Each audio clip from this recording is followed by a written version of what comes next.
Talk Ohio State football each and every week with Kevin Noon from Buckeye Grove on the Rivals platform. Right next to me, below me, you got Tony Gerdeman from Buckeye Scoop, and of course Steve Hellwagon, senior Big Ten writer at 247 Sports Bucknuts.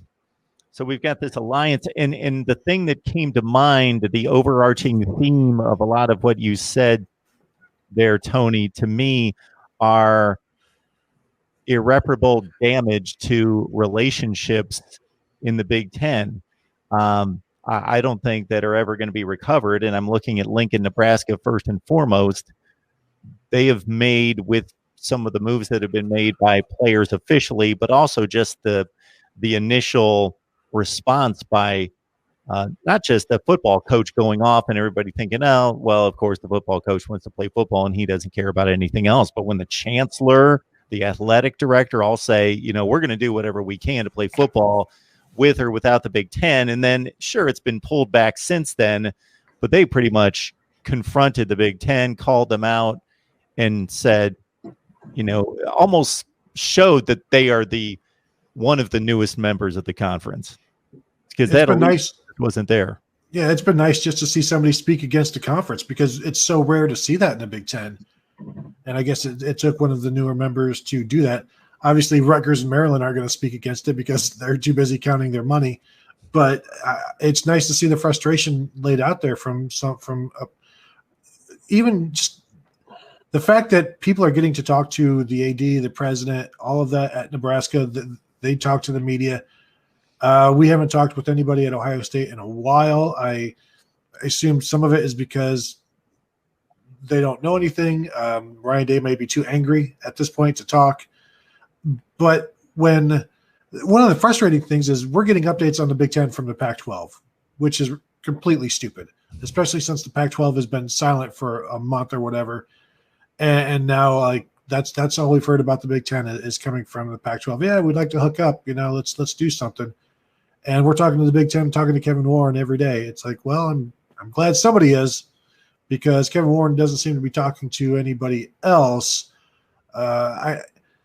This entire way this is handled, even given the presidents and the chancellors are the ones voting on it, everybody involved has handled it poorly, and everybody involved should have to apologize for what they've done.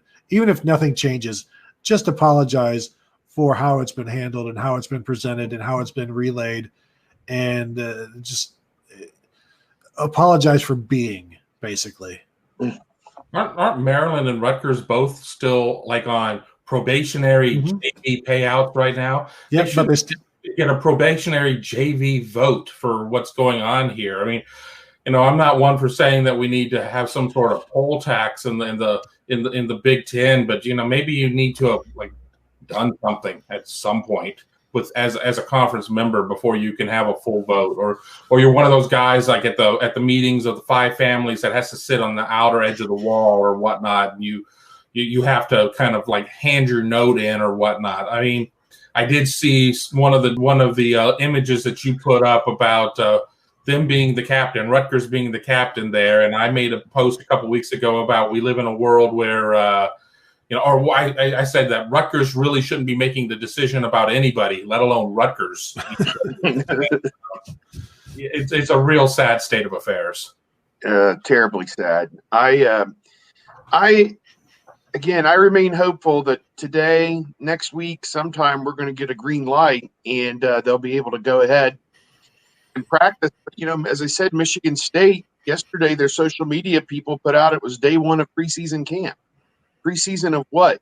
And here's something else that just came up. The NCAA is going to not allow early enrolling freshmen to play in the winter. Man, that kind of squeezes your roster a little bit because, okay, if you take Justin Fields and Sean Wade off that team and maybe 2, 3, 4 other guys, 5, 6 other guys who are going to go play, get ready for the combine, I think Ryan Day was trying to recruit kids on the idea that they would be eligible to play in winter. And now I forget where the chairman of that group is from. I think he's from an ACC school. Where is he from? Did anybody see it? It was on Twitter. It was a WVU guy. Okay, West Virginia, and they're Big 12, obviously, and they're playing in the fall.